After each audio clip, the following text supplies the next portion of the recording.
Well, first of all, let me say it's a great honor, sir, that you've answered the bell and you're joining us here in Atlanta to talk about the 2054 book. Well, thank you. First of all, my sincere thanks to you for moderating the conversation, a great introduction, and a delight to be in Atlanta. My daughter lives here. She's kind of 30-something, and she's married to an emergency room doctor who was running Grady Memorial Emergency Room. He was chief resident there, and now he's running the emergency room over at Emory University. So if you feel the need for some medical care, I can be helpful. And my daughter works at Google in Midtown, and they have 3 little people who are adorable. So it's a pleasure to be with you. Final thought, when people hear that introduction, Supreme Allied Commander and all that, then they actually see me. And they tend to have one overriding reaction, which is, man, I thought you'd be taller. Anyway, it's great to be with everybody here in Atlanta. Sir, hey, Zach, give me a heads up, all right, when it's time, wherever you are. All right, thank you. First of all, you wrote the book with Elliot, and I'm curious about writing the book, why, and circa 2054. Sure. It's actually 2 books now, 2034, which is about a war between the U.S. and China set in that year, and then 2054, brand new, just out, set in that year, that kind of turns the lens away from the international scene and looks more focused at internal events, and particularly artificial intelligence.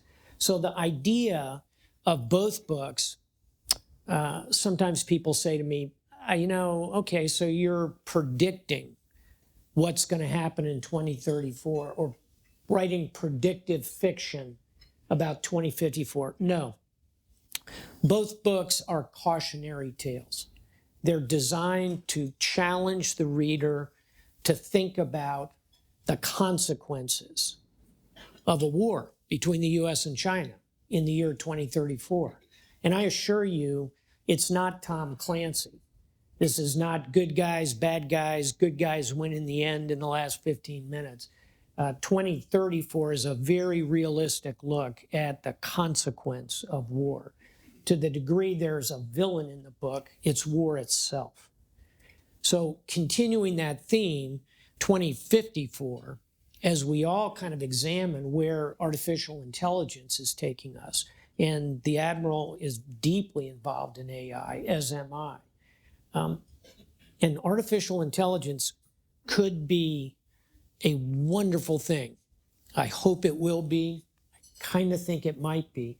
But there are potential consequences to pervasive artificial intelligence that we explore in the book. So point being, the idea is to look at some of these challenges while we still have time to kind of reverse engineer them and make sure we don't end up in a war with China, and make sure we don't end up with pernicious, malevolent artificial intelligence. It's going to be an amazing talk. I got one more scene setter, and I had forgotten that you work for Secretary of Defense Rumsfeld. I am just curious how he would receive the premises of 2054. Wow. So Don Rumsfeld, force of nature, Princeton graduate who becomes a Navy pilot, eventually becomes Secretary of Defense twice, once in the 20th century and once in the 21st century. Driven man, hardest boss I will ever have worked for. I mean, he exhausted me in the 2 years I worked for him, but he also inspired me in many, many ways. And I think if Don Rumsfeld, who passed away about 3 years ago, if he were here, he would look at 2034, a war with China, and say, top threat, we need to focus on that. We have to prepare for that to prevent it. I think if he read 2054, he would say, that's getting a little out there, but he would recognize the potential dangers of a malevolent AI because he was an extraordinary forward thinker and somebody very fundamental to my life, even though he, just chased me around like a three-legged dog on the freeway. You pose singularity as a new existential threat. For those who have not read the book, can you please define Dr. Ray Kurzweil's concept of singularity?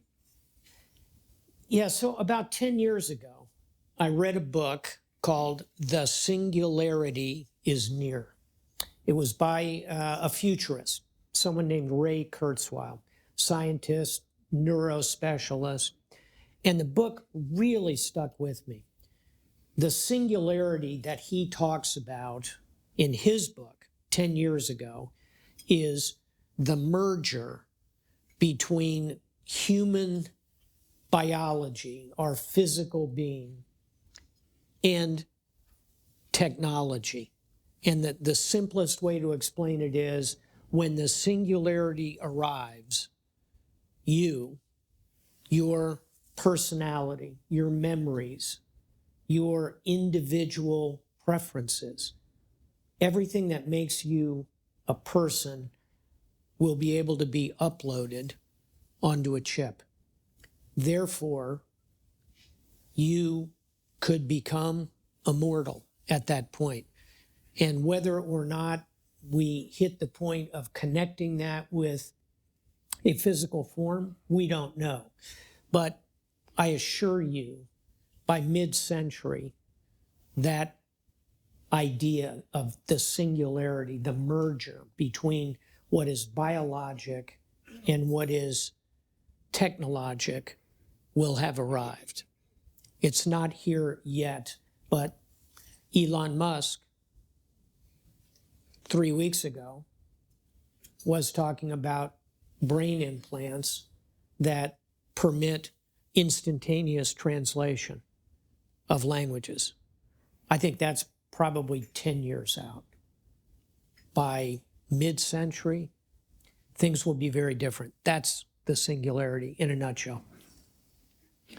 I've spent a fair amount of time in network attack, and one of the areas was SCADA, supervisory control and data acquisition. When I read your book, I thought this is the first ever example of human SCADA. So I'm going to ask you to unpack how you see molecules as the new microchips in the human body, remote gene editing as the new maneuver space. Yeah, let me start with remote gene editing, and I'll give you a very practical beginning. And this is the first 15 pages of 2084. A president is giving a campaign speech.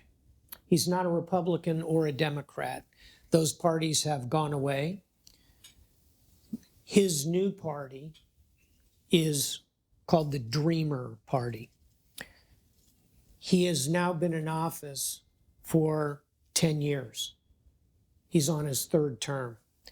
He steps to the microphone, begins speaking, and falls over, collapses, and dies. Shift to Walter Reed, the National Medical Center, and you're in the autopsy room. And the physician is conducting an autopsy, takes out the heart of the deceased president, holds it in his hand, looks at the CRT screen, which has the results of the president's previous ECT, and the physician says, "This can't be the heart of the president." Why? Who killed the president? How? What invaded the body of the president to kill him? Without giving anything away, because that is the mystery at the heart of 2054, we find the idea of remote gene editing at work, which is the ability, now that the singularity has arrived, to get into the human body and alter your genes, which would then alter your heart, for example, and potentially introduce a fatal flaw into it. So I'll conclude by pointing out, if that becomes a reality by 2054, whichever nation has control of that capability would have the ability to conduct highly targeted military operations at great distance, going after leaders in any country. All of that is part of the thread of the book, 2054. So he stretched my time horizon way out there. It was fantastic. Just don't forget, you'll be a microchip. Perhaps your thoughts on the Department of Defense brain-computer interface project of a direct communication between a brain and an AI for human decision-making. Yeah, this is exactly the point with AI is how could it be used in a military context? So I'll give you 4 ways it could be used. I just gave you a 5th, which is remote gene editing attack. But what else can AI do? What can AI do right now that the Pentagon is using, for example, in our operations in the Middle East or in Ukraine? 2 of these 4 things are very prosaic, almost boring, but they're really important. One is maintenance, using AI to predict failure points. And the airlines are beginning to use this to find ways to accurately predict failure points, the need for accelerated maintenance. All of that can be done using AI very effectively. Number 2 also sounds kind of boring, but it's logistics. It is putting together the network, the global supply chains, in a way that makes sure that the repair parts get where they need to go to facilitate the maintenance I just talked about. You know, people always want to gravitate toward, in war, towards strategy and tactical application. The old saw in the military is that amateurs are looking at military strategy. The professionals are looking at the logistics, because that's how you win or lose wars. So maintenance and logistics are 2 pretty obvious, kind of in the present. I'll give you 2 others that are tactical. My good friend, Colonel Brian Kitching, who served with me in Afghanistan, is here. When Brian was a captain in Afghanistan, if he had artificial intelligence advising him, his tactical decision sets would have been better. And the reason is because Brian, with all of his experience, his combat experience, he's a recipient of a Silver Star in combat, all of that, as good as it is limited by the capacity of his mind.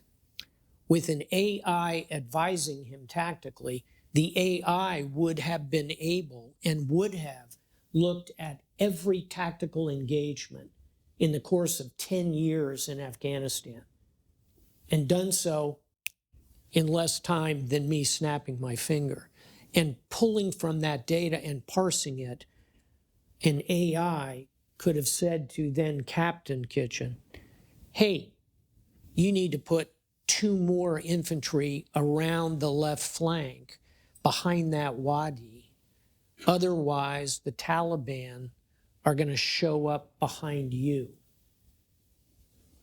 So tactical advice in the moment, critical. And then 4th and finally, and kind of furthest out there, is strategic advice. When I was the NATO commander, I had 150,000 troops working for me from 52 different countries. What I needed and did not have was a strategic advisor who could have surveyed the history of all 52 countries, understood their military capacity, understood their internal politics, understood their NATO role, and synthesized all that in a way that would have made me capable of making the right strategic decision about where do we put the Germans, given their history, given their less than aggressive combat posture. Where should we put the Brits?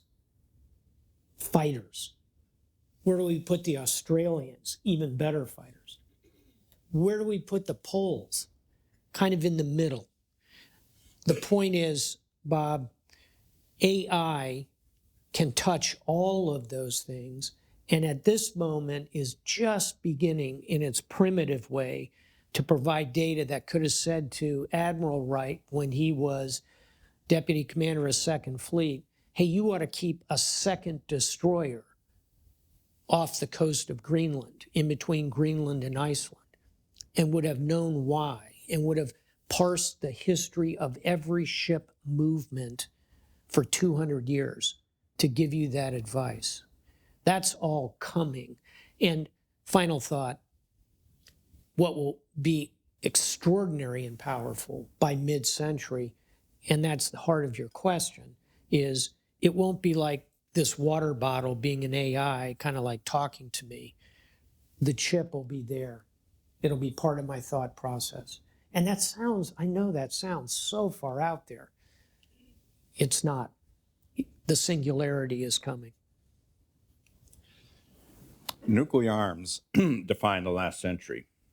Quantum computing and AI arms will define the current century. The U.S. insists on human in or on the loop for lethal AI-enabled operations, but won't our adversaries remove the human to gain a battlefield advantage? This terrifies me. Yeah, it's a complicated question. Let me put you in this scenario for a minute. Let's say you are the father of a family in Afghanistan, and you wake up in the morning, and in your small house, there's no water.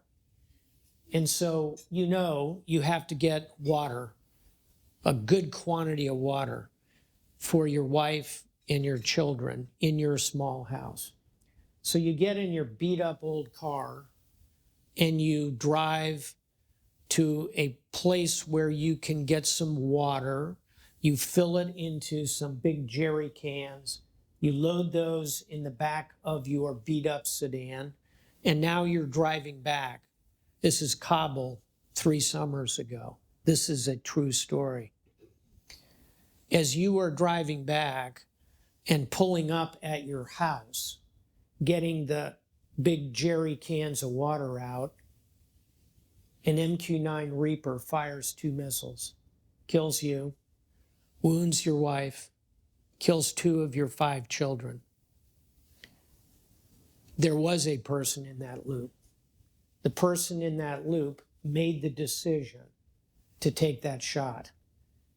The person took the shot because the person was working off intelligence that indicated a sedan of roughly the make and model of yours was being used to transport explosives in the neighborhood that you were driving through. The man in the loop, by the way, was not in Afghanistan. It was at Creech Air Force Base. The man in the loop was tired, exhausted, did the best that he could, but took that shot. So here's my question, Admiral.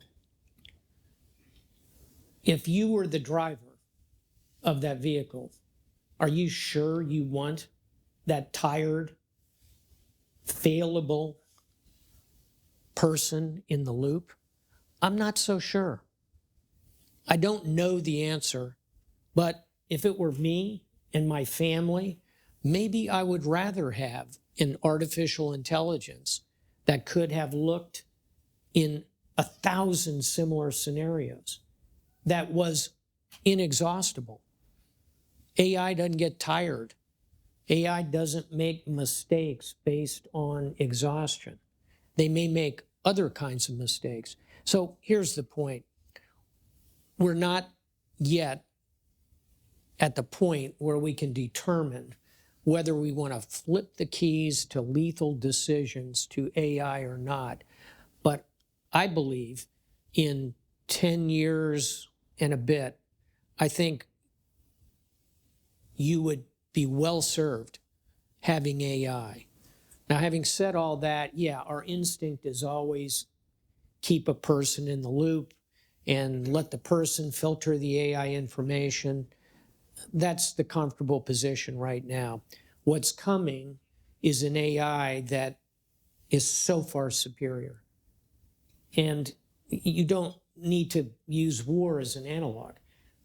How about the game of chess? How about the game of Go? Humans don't win those games anymore. So all of that tells us we're at, you mentioned nuclear weapons, we're at one of these hinge points in military operations, not unlike the advent of nuclear weapons, not unlike the advent of tanks on the battlefield in World War I, not unlike the addition of steel ships and rifled guns on ships. Let's go back a ways, not unlike the moment on the battlefield in France 600 years ago when English longbowmen slaughtered French knights at the Battle of Agincourt. We are at one of those hinges, and we don't know yet how far this will go. I love it. You describe conflict as a war of OODA loops. I'll let you build on that, but in swarm versus swarm. The winning side will be the one that's developed the AI-based decision-making that can outpace their adversary. So please expand on warfare as a brain-on-brain conflict. So an OODA loop is, it's an acronym. It's orient, observe, decide, act. Colonel John Boyd, an Air Force colonel, developed this way of thinking about how pilots should conduct themselves in a dogfight, basically, in the sky. I mean, this is Goose and Maverick, right? Orient, observe, decide, act. So as we look at that concept, when we add AI to it, two things happen. One is it's much faster. And the second thing is that that orient phase is much more detailed. You are, again, observing every recorded dogfight in history available to that AI.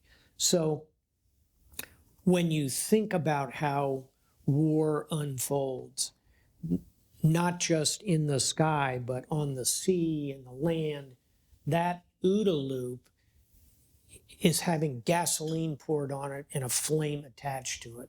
It is supercharged. And that, I think, is fundamental to where AI can take warfare. Let me add one other thought to that, because it gets to the tools of war. We are today watching a war in Ukraine. And the war in Ukraine is very instructive. On one hand, the war in Ukraine would be entirely recognizable to the warriors of World War I. It's trenches, it's tanks, it's artillery, it's mud, blood, and death and hand-to-hand fighting. If you want a novel, it's All Quiet on the Western Front by Remarque. On the other hand, and on the same battlefield, are drones, artificial intelligence, kind of the edges of it, high-speed hypersonic cruise missiles, special forces that can conduct operations way beyond anything World War I could have produced. It's Starship Troopers, if you want the other novel, Robert Heinlein. So as I look at the battle in Ukraine, and I suspect Dave Petraeus talked about this in the context of his book, when I look at Ukraine, I recognize for the foreseeable future, it's going to be both. It's going to be hard-fought land war, but it's more and more that rheostat is dialing toward unmanned vehicles, special forces, space, cyber, AI. That package is the future of war. We're watching that unfold in Ukraine right now. I'm going to shift to the political dimension. So first, for a scene setter here, for the U.S., where does the big political, strategic, and geoeconomic thinking take place? Who considers these effects over long time horizon? The short answer is nobody. And what I mean by that is, I'll quote Winston Churchill, the most quotable person in history. Churchill said, democracy, it's the worst form of government, except for all the others. And what Churchill meant by that, and it gets to your question, is that democracy's messy. We change administrations. You get tired of George W. Bush and you elect Barack Obama. You get tired of Barack Obama, you elect Donald Trump. You get tired of Donald Trump, you elect Joe Biden. And I take no side in all this. By the way, I'm a registered independent, always have been. I've never made a political contribution. I never will. I've never endorsed a candidate. I was vetted for vice president by Hillary Clinton, one of 6 people actually vetted by the campaign, and I was offered a cabinet post by Donald Trump. I think of that as 2 bullets whizzing by my head at really close range. I mention that as follows. Neither Democrats nor Republicans do a very good job of creating strategic plans and executing them. Neither side does that. Who does do that pretty well? China. I have seen the intelligence. I have seen the Chinese 50-year plan, 100-year plan, 200-year plan. This is real. And that's an advantage of authoritarian countries. They don't have to constantly be readjusting. Again, democracies make it very difficult to do what you are purporting to do. Having said all that, there are some efforts that come along that are national security geopolitical constructs. And here Benz plays an important role because Benz is apolitical. It's a 501c3, thank you. Yeah, I'll stay away from my 401. It's a 501c3, and therefore it has to be bipartisan, nonpartisan. This is something I am constantly seeking to create ways in which the different parties who are going to have fundamental differences over abortion or over mass transit or over energy policy, but we can and we should be creating a national strategy, for example, to deal with China. And that, I think, is a failing that we have. There's no centrality to our planning there. To the degree it happens in national commissions. The 9/11 Commission is an example of that, a pretty good one, actually. But one of our failures as a democracy is lack of strategic planning. We can overcome that, but it's going to require people to work with each other across the aisle on these specific issues. We're facing a likelihood of war against threats that don't care about the loss of human life, but we do. We can't manufacture time and won't have a long mobilization front end, so we need to get it right early on. What will get it right look like, and is it realistic that we could respond quickly to surprises? Well, here's the good news. The U.S. defense budget, which receives strong support on both sides of the aisle, is about $850 billion annually. Just to put that in context for you, the Chinese defense budget is only about $250 billion, maybe a little more. The Russian defense budget is about 90 billion. So we're way up in terms of what we're spending. And by the way, our European allies, who are sometimes categorized as, quote, those freeloading Europeans, and believe me, I share the frustration with many of our NATO allies not hitting the 2% of GDP. However, the collective defense budget of those freeloading Europeans is 320 billion. It's more than China. It's the second largest defense budget in the world.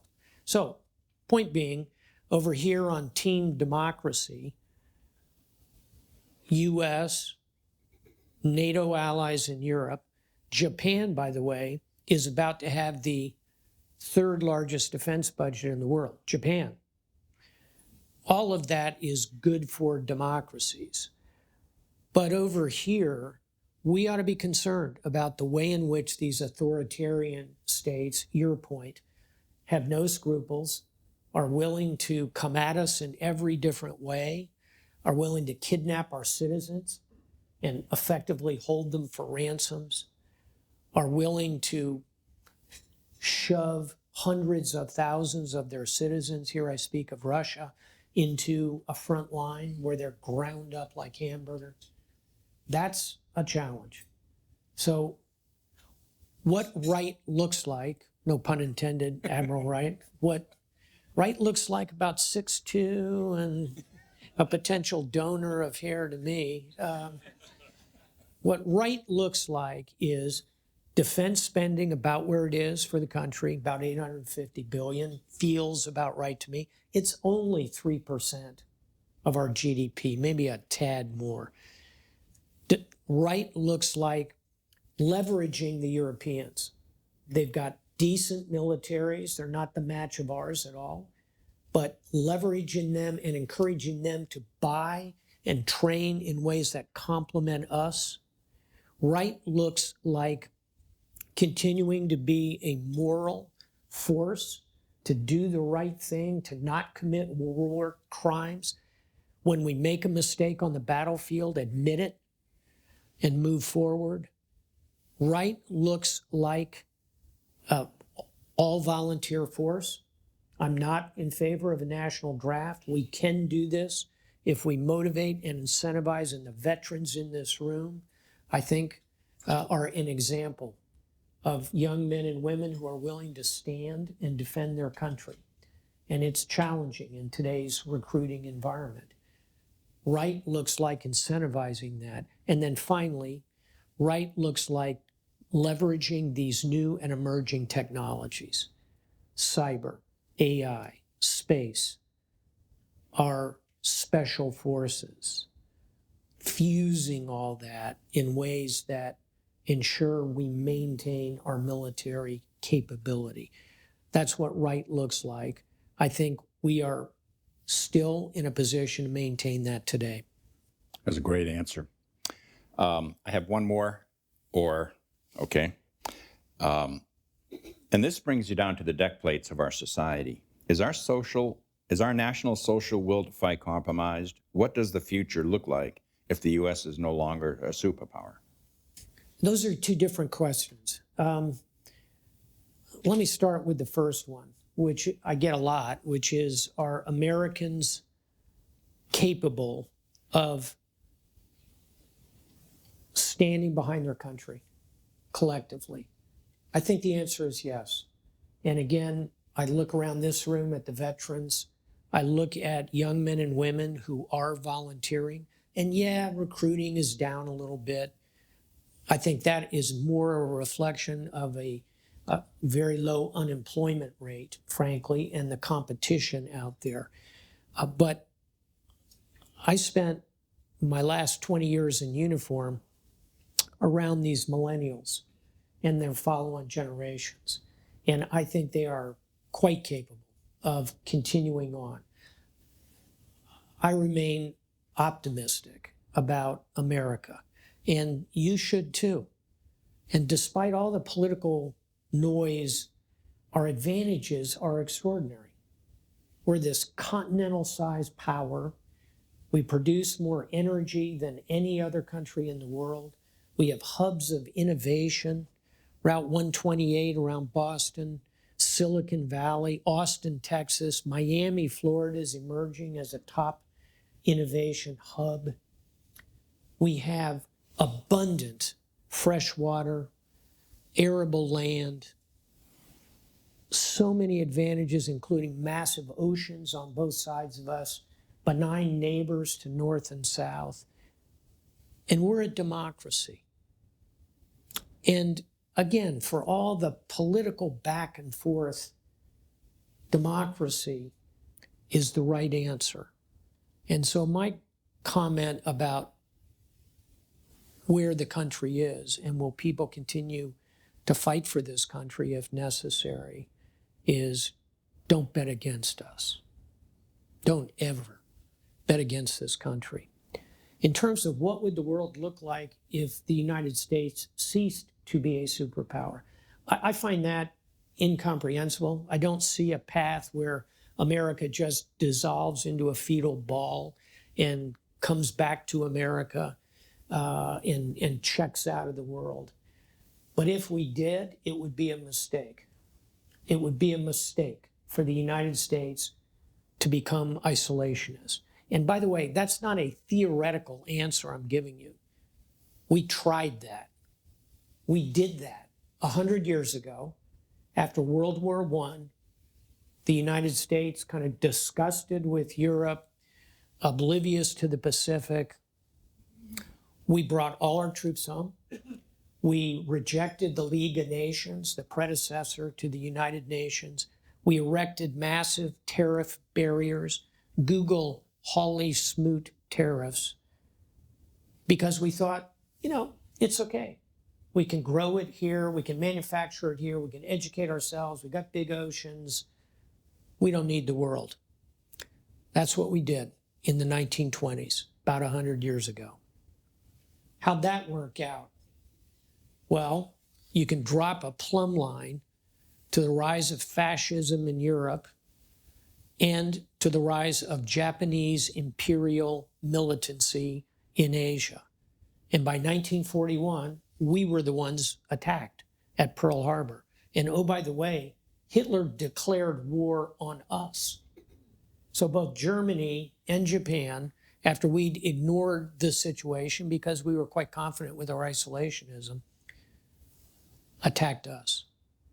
That's what led to World War II and the death of 80 million people. I think we can avoid that by being engaged in the world. But make no mistake, if the United States simply walks away from the world, the jungle will grow back. I assure you, the jungle will grow back. Well, sir, preserving schedule, and what a great ending. That's going to conclude this session. So thank you very much. You're all right with me, Admiral.